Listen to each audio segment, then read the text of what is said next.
21장 23절부터 32절입니다. 예수님이 성전에 들어가서 가르치실새 대제사장들과 백성의 장로들이 나와 이르되 내가 무슨 권위로 이런 일을 하느냐 또 누가 이 권위를 주었느냐 물어봤습니다. 일단은 이 사건은 어, 예수님이 무화과 나무를 저주하시고 무화과 나무가 마르잖아요. 그 저번에 말씀드렸죠. 이제 예수님이 무화과 나무를 저주하시고 바로 마른 게 아닙니다. 저주하시고 성령 청결하시고 그 다음 날 갔더니 말라 있었어요. 지금 이제 그날입니다. 예수님의 고난 주간으로 치면은 세 번째 날이고 화요일입니다. 화요일에 있었던 일입니다. 무화과 나무가 마르고 나서 그 다음에 있었던 일이 예수님이 대제사장들과 장로들과 권위에 대한 논쟁을 하시는 거였습니다. 일단은 이 제사장들과 장로들이 너가 무슨 권위로 이런 일을 하느냐라고 물어봅니다. 이건 역시 함정이 있는 질문이죠. 그리고 이 권위에 대한 질문을 하는 것이 예수님이 성전 청결을 하셨었기 때문에 그것과 관련된 질문이기도 합니다. 너가 무슨 권위로 막 성전 그렇게 막 사람들 내쫓고 네가 뭔데 그러냐? 이제 뭐 그런 거죠. 그런 의미입니다. 근데 어쨌든 이 질문은 함정이 있는 질문이기 때문에 예수님을 함정에 빠뜨리려고 합니다. 어떤 함정이냐면 예수님이 가지고 있는 권위가 하늘로부터 왔다 이렇게 말씀하시면 이 사람들이 예수님을 신성모독이다라고 이렇게 얘기하면서 함정에 빠뜨릴 것이고 하늘로부터 오지 않았다라고 하면은 예수님의 권위가 그냥 여지없이 실추되는 거예요.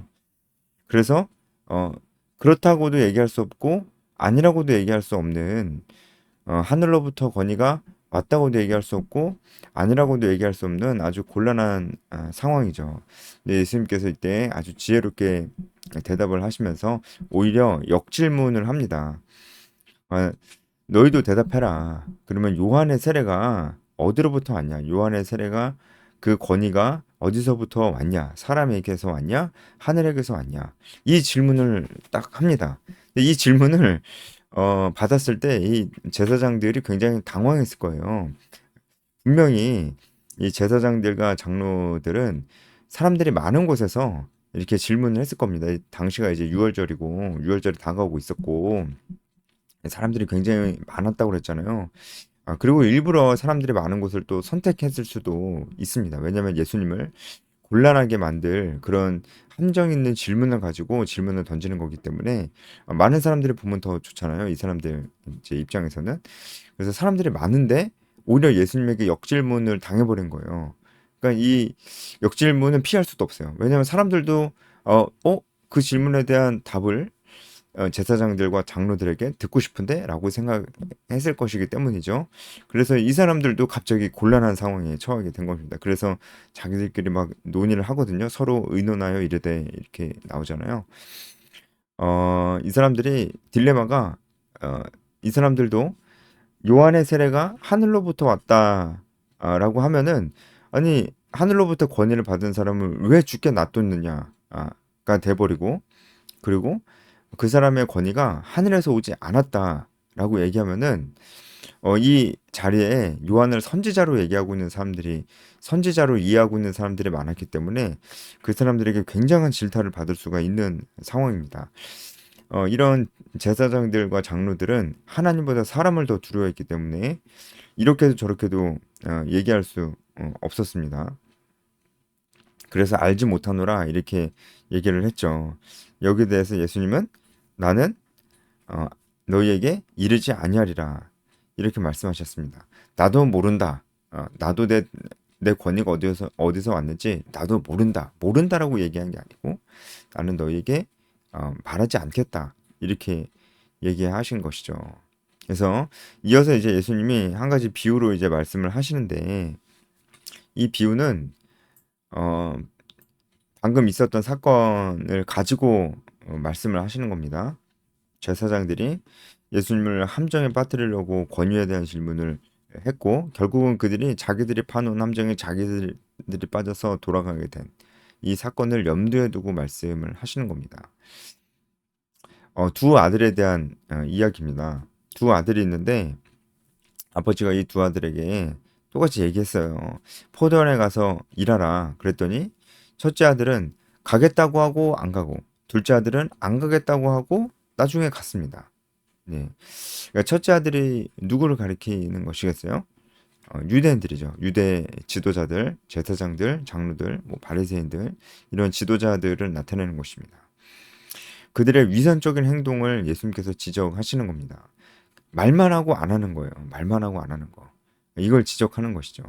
예수님께서 이 비슷한 부분을 산상수훈 때도 말씀하신 적이 있는데, 뭐냐면 나더러 주여 주여 하는 자마다 다 천국에 들어가는 것이 아니고 다만 하늘에 계신 내 아버지의 뜻대로 행하는 자라야 들어간다, 이렇게 말씀을 하셨어요.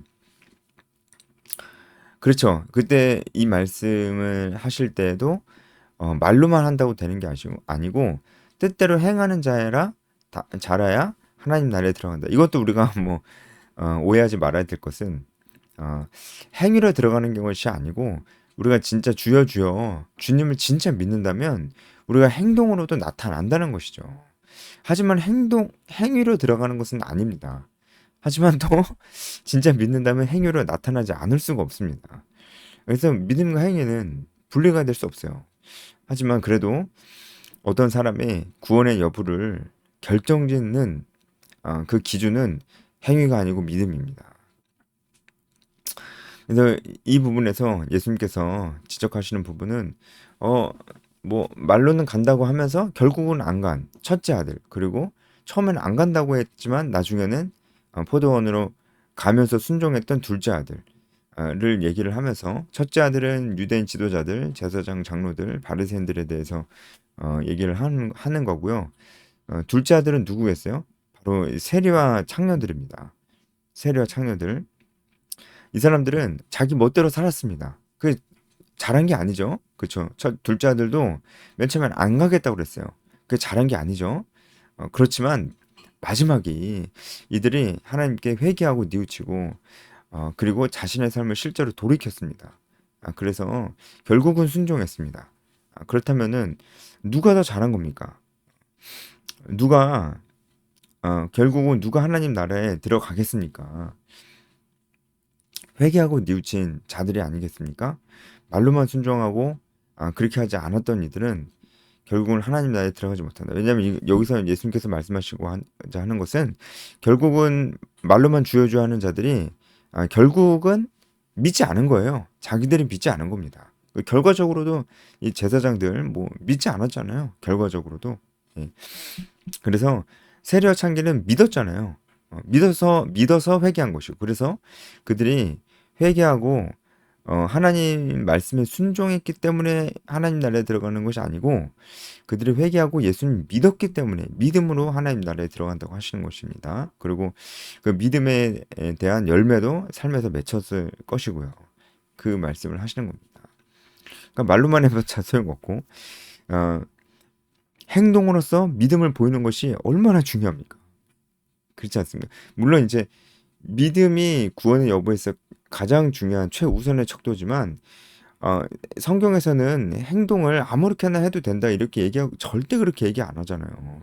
지금 벌써 이게 몇 번째입니까? 너무나 자주 나와서 저도 맨날 똑같은 얘기하는 것 같아서 민망한데, 우리의 행위, 우리의 행동이 너무나 중요하다는 거예요. 주여 주여 하는 자마다 다 하나님 나라에 들어갈 수 없어요.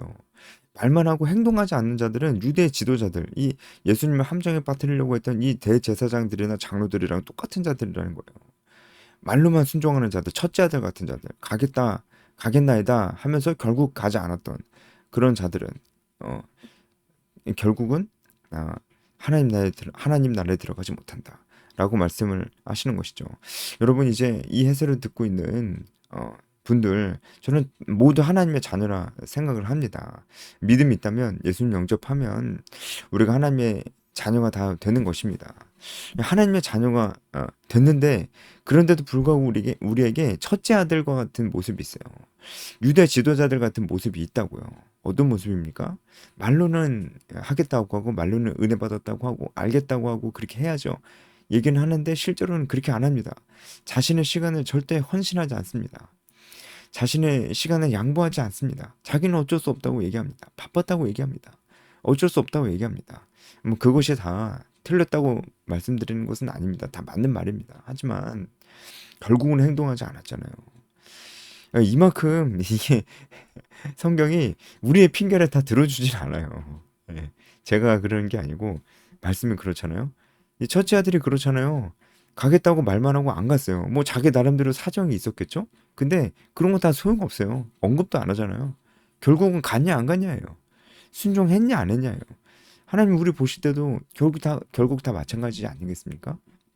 결국 이것 때문에 저것 때문에 이것 때문에 야근해서 이것 때문에 바빠서 저것 때문에 바빠서 일이 있어서 약속이 있어서 내가 하고 싶은 것을 하느라 지금은 아닌 것 같아서 나중에 하려고 이런 얘기들을 많이 해봤자 다 소용이 없다라는 것입니다. 결국엔 순종했냐 안 했느냐를 하나님이 보실 것입니다. 그리고요 제가 이제 인간적인 눈으로 봐도 이제 내가 바빠서 전도 못합니다. 바빠서 제가 순모임하고 재생산을 하는 일 제가 지금은 못하겠습니다. 이렇게 얘기하는 사람들은 꼭 나중에도 안 하더라고요. 나중에도 안 하고요. 쭉 안 하더라고요. 예. 제가 말하는 제자화는 재생산하는 제자입니다. 재생산을 하는 제자입니다. 재생산은 목적으로 최우선의 목적으로 하고 재생산을 이루는 그런 순모임입니다. 그냥 자기들끼리 둘이서 그냥 좋아가지고 진도 나가는 그런 모임이 아니에요. 1대1 제자 양육이라고 해도 재생산을 실제로 이루고 재생산을 최우선의 목적으로 하는 그런 1대1 제자의 양육이 아니라면 이것은 진정한 제자화 사역이라고 볼 수가 없어요. 저는 재생산 제자화를 얘기하고 있는 겁니다. 바빠서 시간 없어서 어쨌든 그게 다 맞는 말이에요. 틀린 말은 아니지만 하지만 결국은 말로는 간다고 하고 결국은 안 갔잖아요. 첫째 아들이랑 똑같은 거. 네, 그래서 정말 저도 정말 간절히 그런 사람 기다리거든요. 말로만 하지 않는 사람. 저도 먼저 그런 사람이 제가 먼저 그런 사람이 돼야 되겠고요. 그리고 저는 그런 사람을 간절히 기다립니다. 말로만 안 하는 사람, 실제 행동하는 사람, 시간을 내어주는 건 별거 아닙니다, 사실. 시간을 내면 돼요. 시간을 지속적으로. 근데 시간을 지속적으로 내는 사람, 물질을 드리는 사람.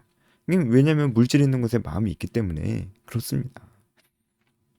제가 정말 숨결 모임이라는 이름으로 숨결 공동체라는 이름으로 전도 제자와의 운동을 일으키려고 정말 노력하고 있는데 사실 이제 CCC 훈련받은 우리 나사렛들도 졸업하고 이제 전도 제자의 삶을 안 살고 있거든요. 안 살고 있는데 알긴 알아요. 그렇게 살아야 된다는 거. 근데 지금 안 살고 있거든요. 그럼 제가 야 그러면은 이 숨결 모임이 있다. 이게 너에게 좋은 기회가 될 거다. 이렇게 얘기를 해요. 실제로도 그렇잖아요. 혼자 계속 전도하는 삶을 혼자 살기 정말 힘들고 거의 불가능합니다. 그렇게 사는 사람은 거의 없거든요. 뭐 나눠주는 전도 말고 실제로 관계 속에서 지속적으로 전도하는 거예요. 그렇게 하는 사람은 거의 없거든요. 재생산하는 제자화하는 사람은 어디 있습니까? 재생산을 목적으로 하는 제자. 그리고 이제 세대와 세대로 계속적으로 이 제자와 재생산이 계속 이루어지기를 바라면서 그것을 목적으로 하는 제자와 소그룹을 인도하고 있는 사람이 어디 있어요? 있습니까? 거의 없거든요. 그래서 그렇게 해야 된다는 거 안 돼요. 네. 그렇게 할 거래요. 근데 안 합니다. 그쵸? 이제 첫째 아들이잖아요. 가겠나이다 하고 안 하는 거예요. 중요한 거는 말로 하는 게 아니고 진짜 실제로 행동하는 겁니다. 저는 그래서 그런 사람 정말 기다립니다. 왜냐면 결국은 제가 기다리는 사람은 전도 제자와의 삶에 진짜 마음이 있는 사람입니다. 마음이 있는 사람은 시간을 냅니다. 시간을 내요. 그런 사람 기다립니다. 그런 사람이 있다면 그런 사람들은 다 모여야 됩니다. 모여야 합니다. 모이지 않으면은 우리 서로가 서로에게 이 마음을 서로 붙들어주고 그 운동으로 이어갈 방법이 없어요. 그리고 실제로 계속 모여야지 실제로 나나 내 순원이나 전도와 제자와의 삶을 지속적으로 살아갈 수가 있습니다. 결국은 우리가 전도와 제자의 삶을 계속해서 얘기하는 것이 이것이 결국 순종하는 길이에요. 하나님 말씀에. 그렇잖아요. 32절 요한이 의의 도로 너희에게 왔거늘 너희는 그를 믿지 아니하였으되 세리와 창녀를 믿었으며 너희는 이것을 보고도 끝내 뉘우쳐 믿지 아니하였도다. 요한이 의의 도로 너희에게 왔거늘 이렇게 얘기하잖아요. 이 의는 헬라어로 디카요시네스라는 건데 의무를 이행한 상태 또는 하나님께 받아들여질 수 있는 조건 이라는 뜻인데요. 요한이 의의 도로 왔다는 것은 요한이 메시아의 오실 길을 예비했잖아요. 예비하는 의미로서 회개를 선포했습니다. 회개하라. 천국이 가까이 왔느니라. 이렇게 얘기를 했습니다. 그러니까 그 사람들이 요한의 얘기를 듣고 회개한 사람들은 그 뒤에 예수님이 딱 왔을 때 예수님을 받아들이고 예수님을 믿을 수 있었을까요? 당연히 그랬죠. 그 사람들은 그랬습니다. 하지만 세례 요한이 회개 메시지를 전파했을 때도 그것을 듣기는 들었지만 회개하지 않았던 바리새인 제사장들은 예수님 오셨을 때 예수님을 몰랐습니다. 그리고 결국 예수님을 못 박는 데까지 내어줬죠. 세례 요한의 이 세례가 그 사람들의 마음을 준비시켜 준 거지 그 사람들의 죄를 해결해 준 건 아닙니다. 그건 예수님께서 해결해 주셨죠. 세례 요한은 사람들의 마음을 준비시켜 줬습니다. 회개의 마음이 정말 복음을 받아들일 수 있는 그 준비된 마음이 될 수 있잖아요. 그런 의미에서 준비시켜 주셨습니다. 그리고 예수님께서 오셔서 이제 우리를 용서해 주셨죠. 그래서 이 제사장들은 요한이 회개의 메시지를 전파했을 때 믿지 아니하였을 때 세례와 창녀는 믿었고 너희는 이것을 보고도 끝내 뉘우쳐 믿지 않았. 결국 그들은 회개하지 않았습니다. 우리도 참 우리는 다 이제 믿음이 있고 대부분 이 영상을 보시는 분들은 그렇습니다. 믿음이 있고 그리고 하나님의 자녀가 이미 됐지만 그래도 우리가 첫째 아들처럼 살 수는 없잖아요. 생각해 봐야 됩니다. 순종해야 됩니다. 그리고 우리가 직장에서도 정말 왜 그 일을 하는지에 대해서 분명히 알고 일을 해야 됩니다. 하나님께서 주신 재능을 개발하고 다른 사람을 위해서 이 세상을 위해서 그것을 써야 됩니다. 절대로 돈 버는 것이 내 인생의 목적이 되어서는 안 되고 그리고 또 절대로 아무 생각 없이 그냥 바쁘게만 살아가는 것 절대로 안 됩니다. 그것은 정말 사탄의 계략에 우리가 넘어가는 것이고 사탄 탓하는 게 아니고 결국은 내가 내 안에 있는 죄 무슨 죄입니까? 하나님의 나라와 의대로 사는 삶이 하나님 나라와 의를 구하며 사는 삶이 우선순위에서 밀린 것입니다. 우선순위에서 밀렸다는 것이 중요합니다. 내 삶 속에서 생각을 하면서 우리를 돌아보면 좋겠습니다.